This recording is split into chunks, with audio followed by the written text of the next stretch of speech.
한피치과병원 정재영입니다. 지난번에 충치의 원인에 대해서 말씀드렸으면 오늘은 충치의 관리에 대해서 말씀드리려고 합니다. 앞서서 말씀드린 것처럼 이 충치는 세균성 질환이거든요.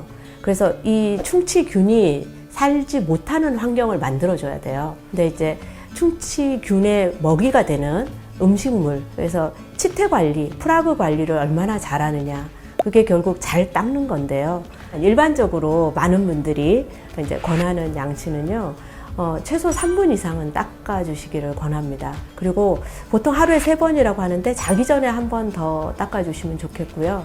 젊은 분들의 경우에는 치아 사이에 이물질이나 이런 걸 제거하기 위해서 치실 같은 걸 써주시면 좋겠고요.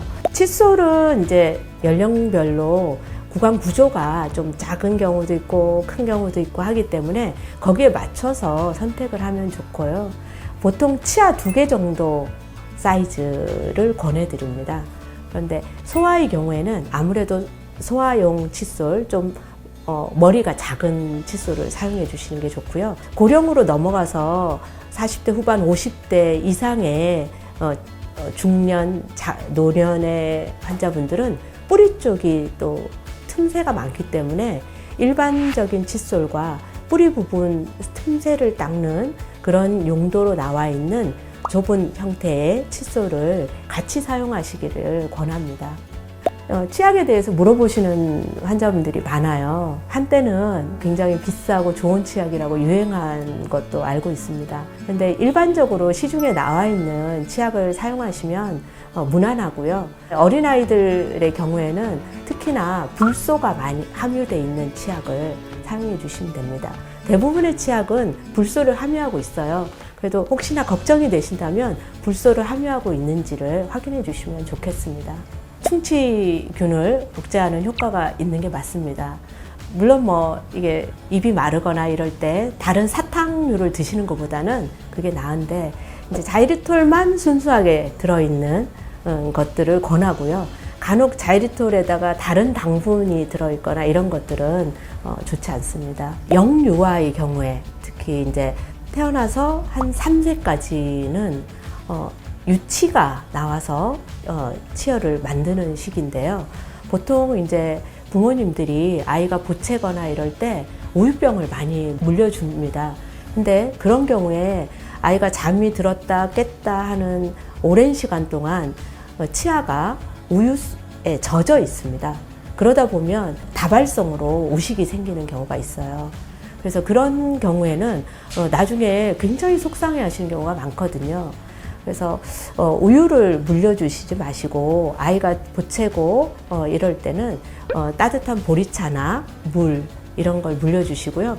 또 그냥 놀 때나 이런 때 같으면 놀이개 젖꼭지 이런 것들을 물려주시는 게 더 좋겠습니다.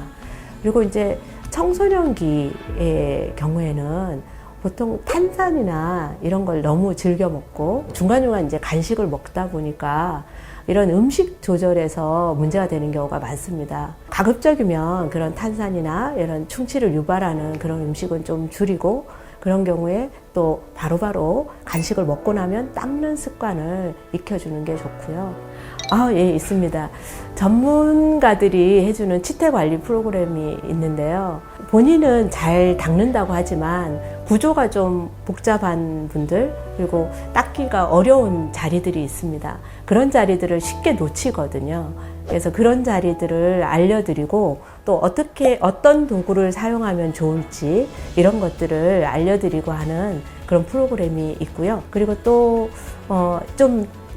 태어날 때부터 치아 구조가 약한 분들, 그런 경우에는 또 치아 표면을 강화하기 위해서 불소를 활용해서 치아 표면을 강화하는 그런 치료법이 있습니다. 그런 것들은 이제 치과에 오시면 각 환자분의 상황에 맞춰서 알려드리고 하니까 많이 활용하시면 좋겠습니다. 충치가 이게 치과에서 다루는 대표적인 질환이지만 아직은 많은 치과에서 이런 충치를 막을 수 있는 예방 관리에는 좀 미흡한 상황이에요. 그래서 앞으로는 많은 치과에서도 이런 관리 프로그램들을 만들고 활용할 거라고 생각을 합니다. 건강한 음식 섭취하시고요. 잘 닦으시고 한 번씩 주기적으로 치과를 방문하시고 이렇게 해서 내 치아로 건강하게 오래도록 이렇게 유지하시길 바랍니다.